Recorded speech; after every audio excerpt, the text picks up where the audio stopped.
주인 삼은 모든 것 내려놓고 내 주 대신 주 앞에 나가 내가 사랑했던 모든 것 내려놓고 주님만 사랑해. 내가 주인 삼은 모든 것 내려놓고 내 주 대신 주 앞에 나가 내가 사랑했던 모든 것 내려놓고 주님만 사랑해. 주 사랑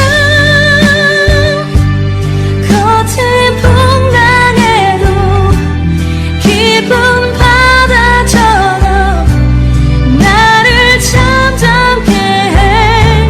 주 사랑 내 영혼의 반석 그 사랑 위에 서리.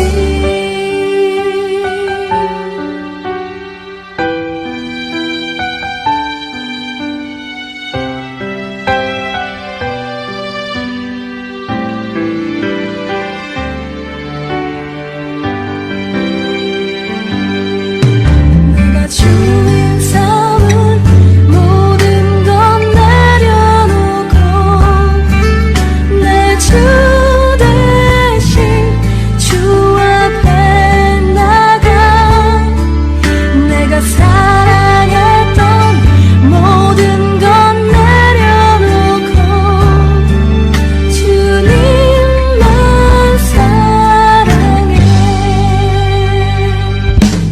주 사랑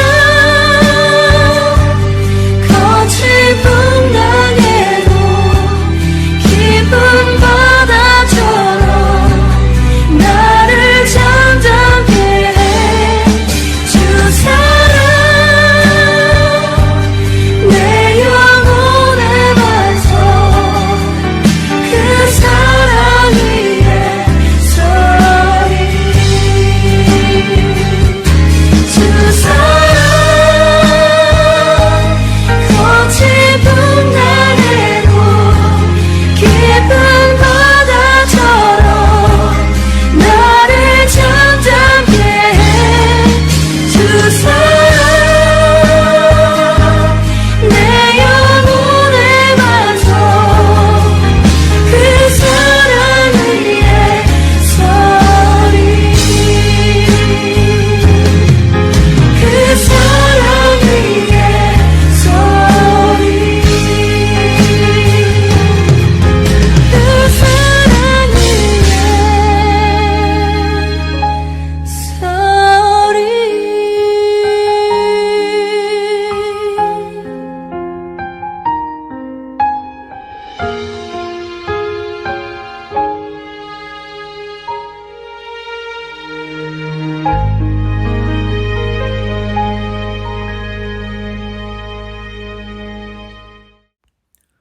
오늘 우리에게 주신 하나님의 말씀은 사무엘상 26장 1절에서 12절까지의 말씀입니다. 다 같이 화면을 보시면서 함께 읽겠습니다. 10광야의 주민이 기브아로 사울을 찾아와서 밀고 하였다. 다윗은 여시몬 맞은쪽 하길라 산 속에 숨어 있는 것이 확실합니다. 그래서 사울이 일어나 이스라엘에서 3,000명을 골라 거느리고 10광야에 있는 다윗을 찾으러 직접 10광야로 내려갔다. 사울은 여시몬 맞은쪽 하길라 산속으로 들어가 길가에 진을 쳤다. 이때 다윗은 바로 그 광야에 있었기 때문에 사울이 자기를 잡으려고 그 광야로 쫓아온 것을 알게 되었다.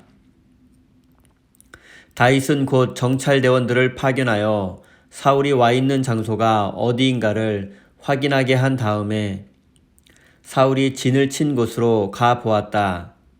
다윗이 그곳에 와보니 사울과 넬의 아들 아브넬 군사령관이 자고 있었는데 사울은 진의 한가운데서 자고 그의 둘레에는 군인들이 사방으로 진을 치고 있었다. 그래서 다윗이 햇사람 아히멜렉과 수리아의 아들 요압의 아우인 아비새에게 누가 자기와 함께 사울의 진으로 내려가겠느냐고 물으니 아비새가 나서서 자기가 다윗과 함께 내려가겠다고 대답하였다. 이리하여 다윗이 아비새를 데리고 밤에 군인들이 있는 곳으로 가보니 사울이 진의 한가운데서 누워 자고 그의 머리맡에는 그의 창이 땅바닥에 꽂혀 있고 아브넬과 군인들은 그의 둘레에 사방으로 누워 있었다. 아비새가 다윗에게 자청하였다. 하나님이 오늘 이 원수를 장군님의 손에 넘겨주셨습니다. 제가 그를 당장 창으로 찔러 땅바닥에 박아놓겠습니다. 2번 찌를 것도 없이 1번이면 됩니다. 그러나 다윗은 아비새에게 타일렀다. 그를 죽여서는 안 된다. 그 어느 누구든지 주님께서 기름 부어 세우신 자를 죽였다가는 벌을 면하지 못한다. 다윗이 말을 계속하였다. 주님께서 확실히 살아계심을 두고 말하지만 주님께서 사울을 치시든지 죽을 날이 되어서 죽든지 또는 전쟁에 나갔다가 죽든지 할 것이다.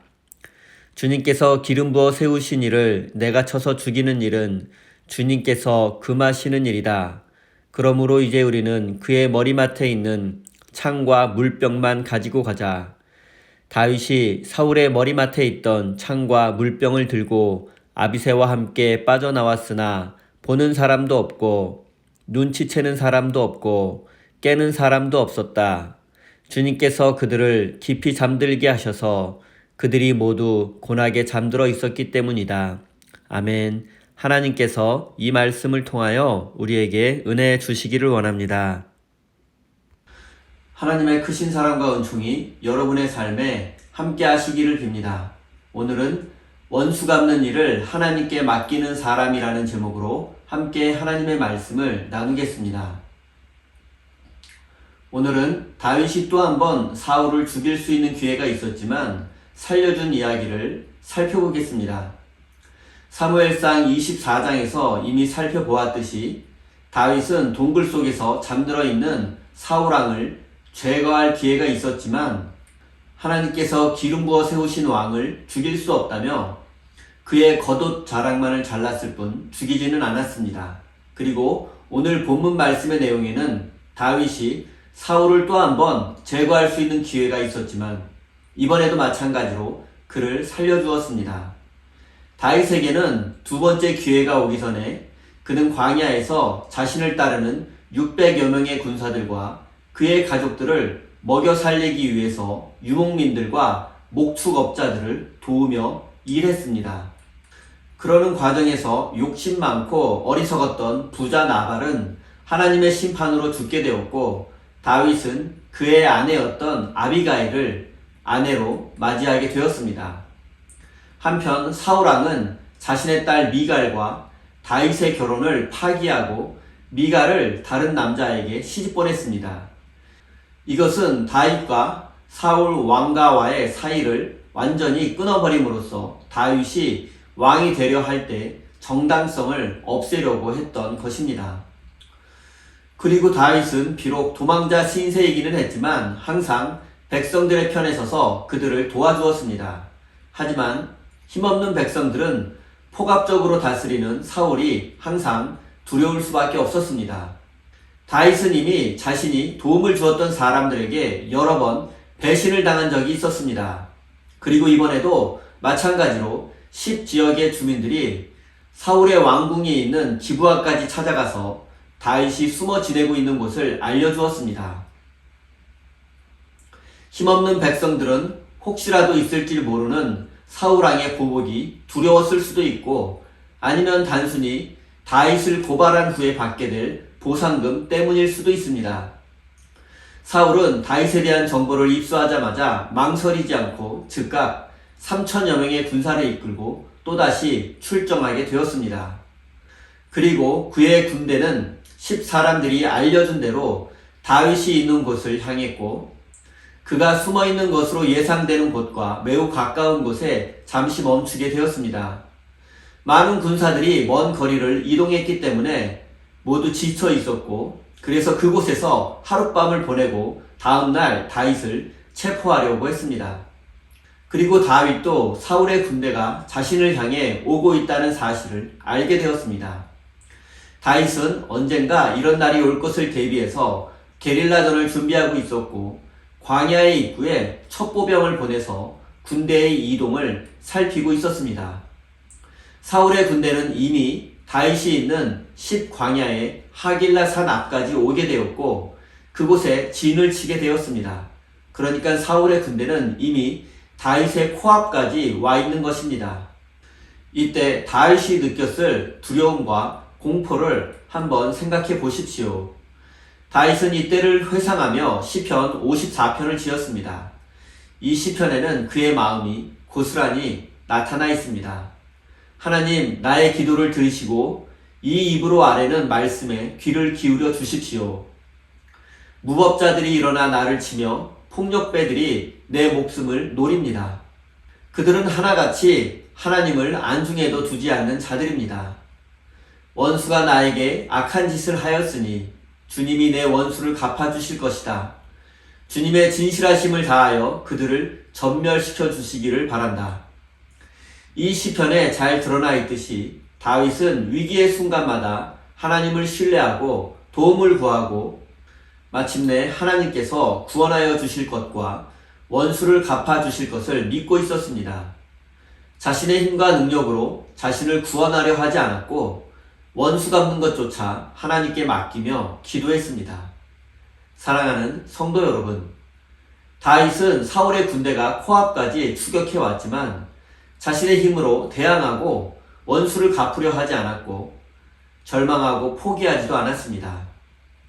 그는 그 위기의 순간에 하나님 앞에 엎드렸고 하나님의 도우심을 구하며 하나님께서 친히 원수를 갚아주시고 구원해 주시기를 간절히 기도했을 뿐입니다.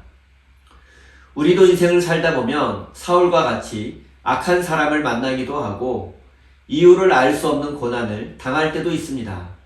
그리고 이때 중요한 것은 다윗처럼 하나님 앞에 엎드리고 하나님의 구원을 믿으며 기도하는 것입니다.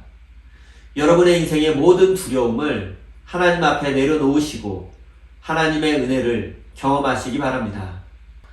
다윗은 하나님께 도움을 요청한 후에 아무것도 하지 않은 것이 아니라 자신이 할 수 있는 일과 해야 할 일이 무엇인지 알고 있었고 실행에 옮겼습니다. 그것은 바로 사울 진영의 정보를 캐내는 것이었습니다. 다윗이 확인해 보니 사울은 진영 한가운데에서 잠이 들어 있었고 사울 주변에는 장군들과 군사들도 마찬가지로 잠들어 있었습니다. 갑자기 먼 거리를 행군해 왔기 때문에 사울과 그의 군사들은 상당히 지쳐 있었을 것입니다. 하지만 경계를 허술히하고 왕을 지키는 군사들까지 모두 잠들어 있었다는 것은 사울의 군대의 군기가 바로 서 있지 않았음을 보여주는 것입니다. 그리고 사무엘서 기자는 사울과 그의 군대가 모두 깊은 잠에 빠져 있었던 것은 하나님께서 그들에게 깊은 잠을 주셨기 때문이라고 말씀하고 있습니다. 그러니까 이것은 하나님의 은혜였던 것입니다. 다윗은 밤이 되기를 기다렸다가 그의 부하 아비새 장군과 함께 단둘이서 사울의 진영으로 몰래 들어갔습니다. 그들이 확인한 것은 사울이 잠들어 있다는 사실과 그의 창이 땅에 박혀 있다는 것이었습니다. 그리고 사울의 경호원들까지 모두 잠들어 있었습니다.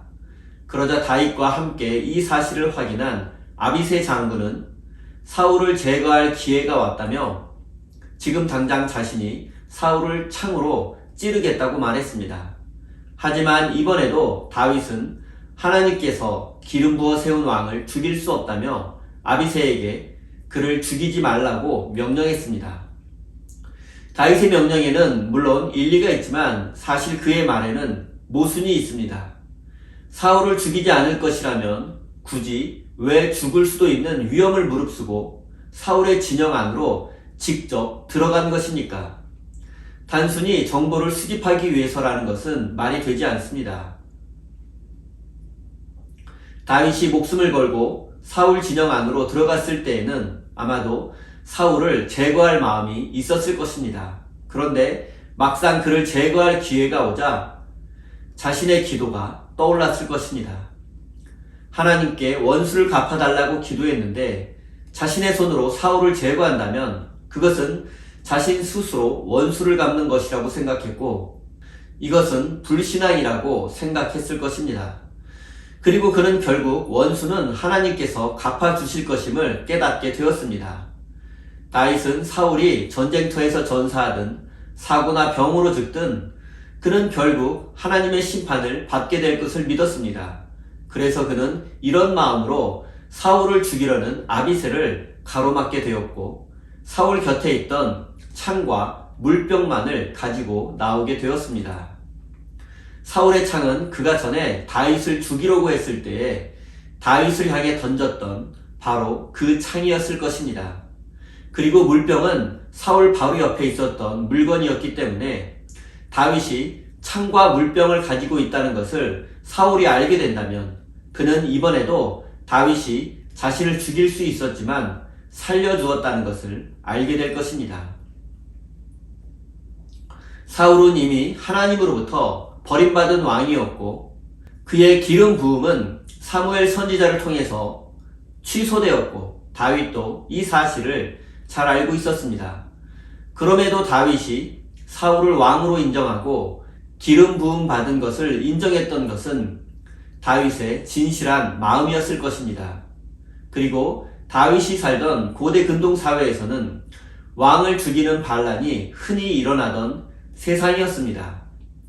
다윗은 이런 상황까지도 고려해서 자신이 나중에 왕이 된다면 절대로 반란이 일어날 수 없는 상황을 만들려고 했는지도 모르겠습니다. 기름 부어 세운 왕을 죽여서는 안 된다는 사상은 오직 다윗에게만 나타난다는 점을 고려한다면 이것은 미래를 내다본 다윗의 지혜라고도 볼 수 있습니다. 사랑하는 성도 여러분, 다윗은 자신의 손으로 직접 원수를 갚을 기회가 2번이나 있었지만 하나님께서 원수를 갚아주실 것을 믿으며 하나님의 시간을 기다렸습니다. 왜냐하면 원수 갚는 것은 하나님이 하실 일이라고 믿었기 때문입니다. 그리고 그가 꿈꾸는 세상은 힘과 권력으로 다스려지는 것이 아니라 정의와 평화로 다스려지는 세상이었기 때문입니다. 하지만 현실은 반대로 많은 사람들이 자신에게 원수를 갚을 힘을 달라고 기도합니다. 그리고 사람들이 원수를 갚지 않는 것은 그럴 만한 힘이 없기 때문인 경우가 많습니다. 사랑하는 우리 세임교회 성도 여러분, 하나님의 은혜로 구원받은 우리 그리스도인들은 원수 갚는 일을 하나님께 맡기고 하나님의 시간을 기다려야 합니다. 하나님의 정의는 반드시 실현될 것입니다. 그리고 우리가 해야 할 일은 원수를 위해서 기도하고 사랑하는 것입니다. 이 사실을 마음 깊이 새기고 거룩한 믿음의 삶을 살아가시는 하나님의 사람이 되시기를 예수님의 이름으로 축원드립니다. 우리 다 함께 주신 말씀 가슴에 새기며 기도의 자리로 나아가겠습니다.